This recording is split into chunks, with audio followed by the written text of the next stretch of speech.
Morning folks, and welcome back to the channel. And in today's episode we're going to be looking at two things: our super cheap budget awning and some really easy no wiring CCTV that I've still yet to install, but it shouldn't take long. But we'll start with this. This is our budget canopy, sunshade awning, whatever you want to call it. Now, I was looking to add one of those fancy Fiamma wind-out ones because they're just so convenient, but for the price of them, they're ridiculous, and I just refuse to pay that kind of money for something. From what I've seen, quite often they break after a season or two. So for 200 quid, I found this one, and for what we want, I think it's going to be okay. I'm going to break this awning part of the video into 4 sections. So we've got the setup, the install, pros and cons, and would I buy it again? Now, I can tell you for free, this is so much easier to set up when there's 2 people, especially on a van of this size. So I'm going to jump back to a couple of days ago when Emily and I came down and set it up for the first time, because we are in England and the weather has been very much against us for this whole process. So we had to come down here to get out of the wind. Now, at 5'7", I'm just a bit too short to reach the top of our van, so I need a step. All you do is open the zip, unclip the straps. Inside there's another strap which keeps everything rolled up neatly, and there's 3 of these to do along the length of the awning.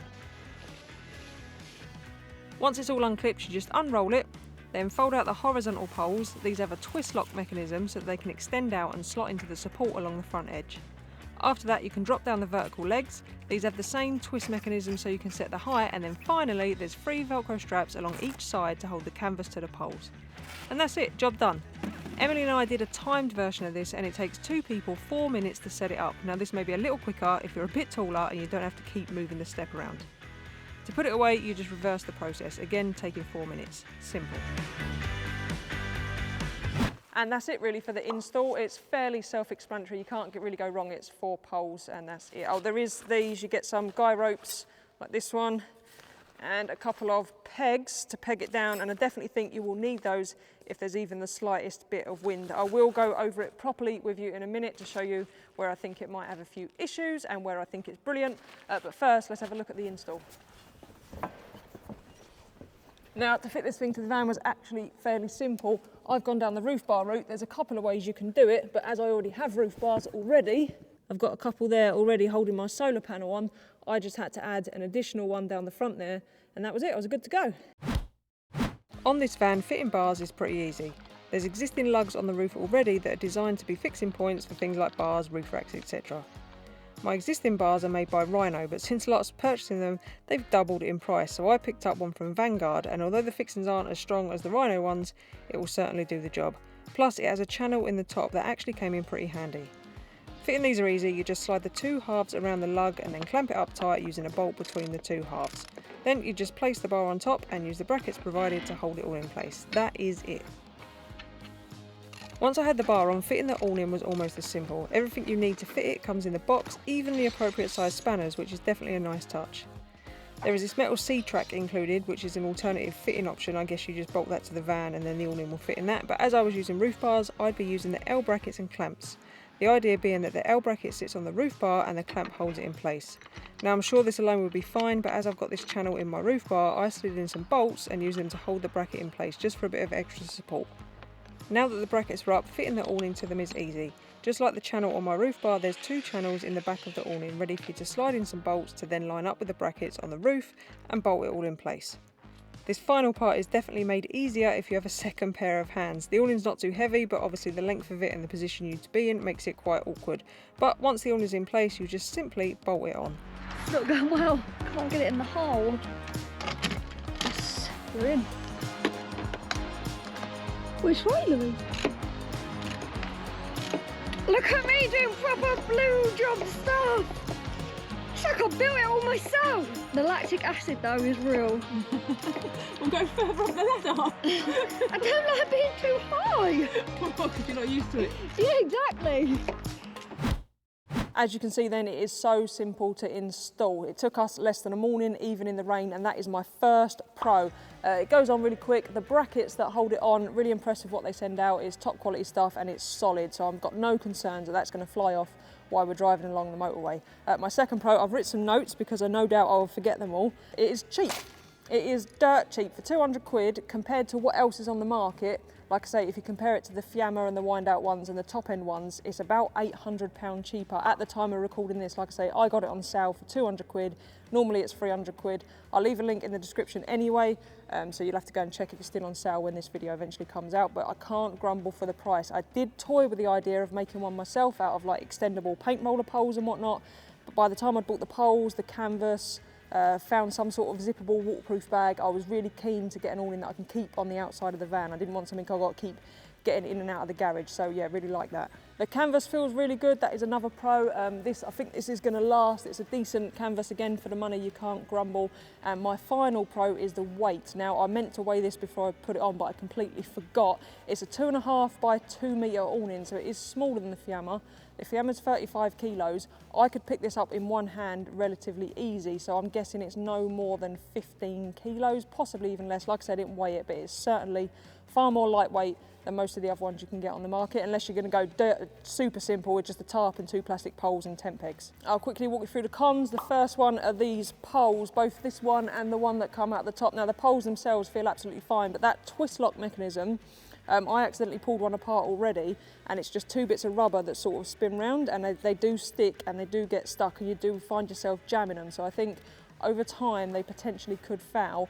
If they do, I'll just buy 2 cheap extendable poles from one of the camping shops. If not, I'll just buy paint roller poles, and I can just swap them out.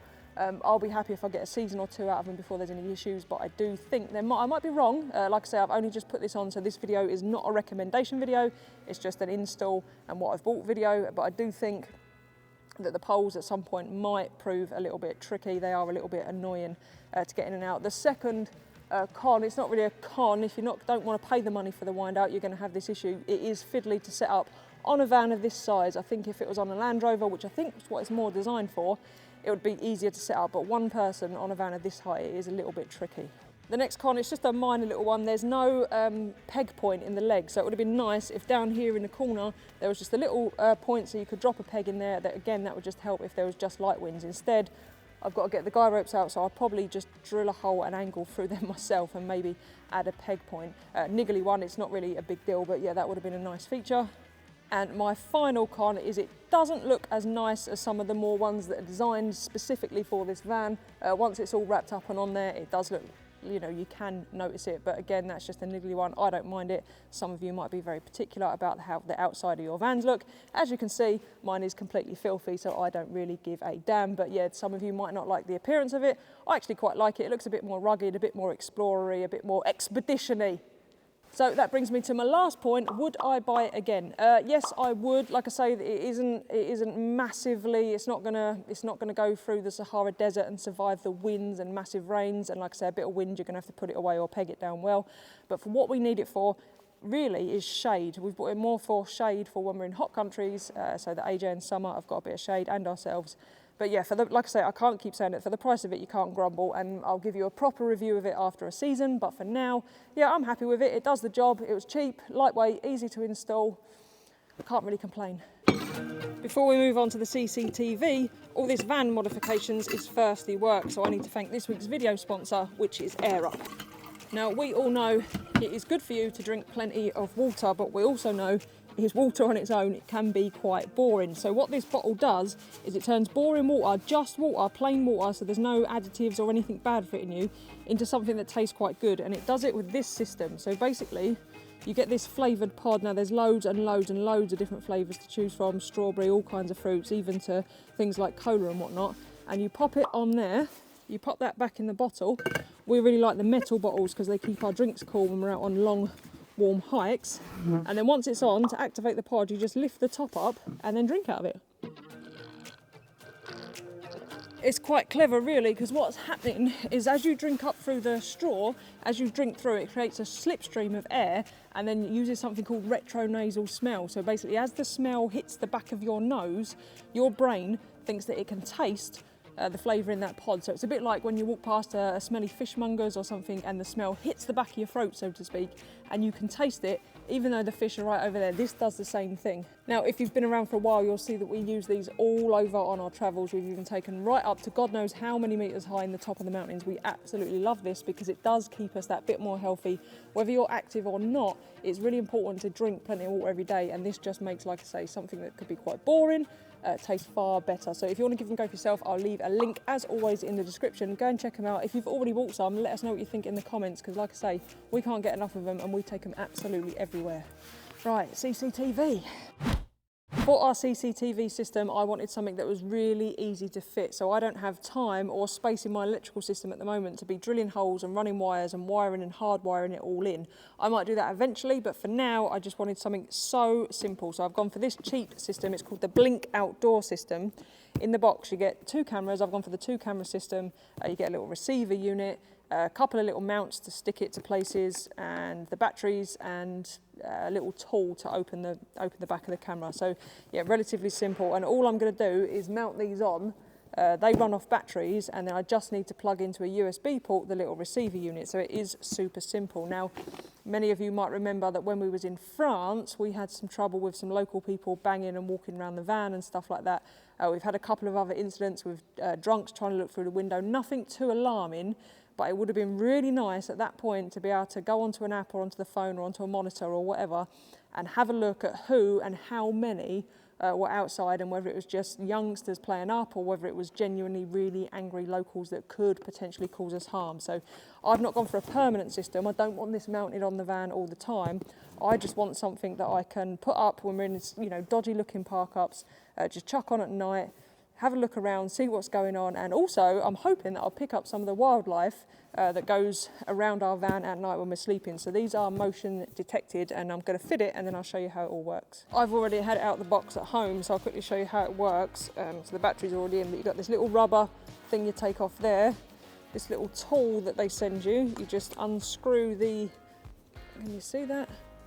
And this is the tricky bit. You turn the tool round, and this little round end, you poke it in the, you just push it in and then pull, and that gets the back off, and then the batteries just slot in the back. Now it does say that this will, with these lithium batteries, that it will last for 2 years. Now I'm not holding my breath that it's actually going to do that, but you know, we'll give it a go and see. But like I said, these batteries are fairly cheap to pick up, so even if I have to replace them every 6 months, then it won't be so bad. Once the batteries are in, you just put this back compartment back on the right way around. That just pushes on there, pull that off, and then do up the screw. And then to mount them, the mounting points they send are just these things. Now these will obviously screw to wherever you want to screw them to. It's got a couple of fixing points in each side, but I'm going to use 3M tape, which is this stuff. This didn't come with the cameras. I had a few of these left there. GoPro use it to stick GoPros on things usually, so I had a few kicking around. This stuff's great. Once it's been stuck for a couple of days, it is not going nowhere. So I'm just going to stick that to the van, and then these simply just pop on, and then that would be that one mounted, and then obviously it swivels and moves around and whatnot. So I'm just going to do it that way, and then when I'm not using them, it'll just be a case of popping them off and putting them away, leaving these stuck on the van.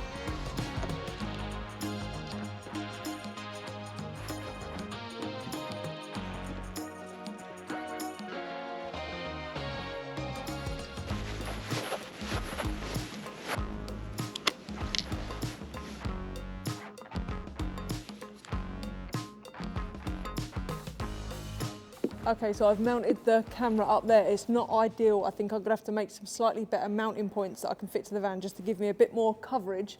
But basically all you do once that's on is you plug the little receiver in, which I'll show you in a second.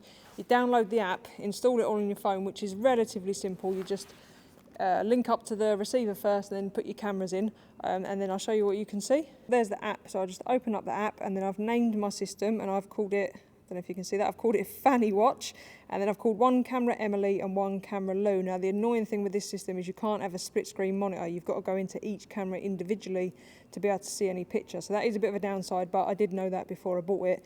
But if ever there's anyone around the van and we both want to go in quickly to get the pictures up, Emily will go on the Emily one and I'll go on the Lou one. So that's why I've done that. And then you open up the the camera. It takes a second, and then there I am. So that's me on the screen now. There is a bit of a delay, but basically, I don't know if you can see, I'm looking up at the camera.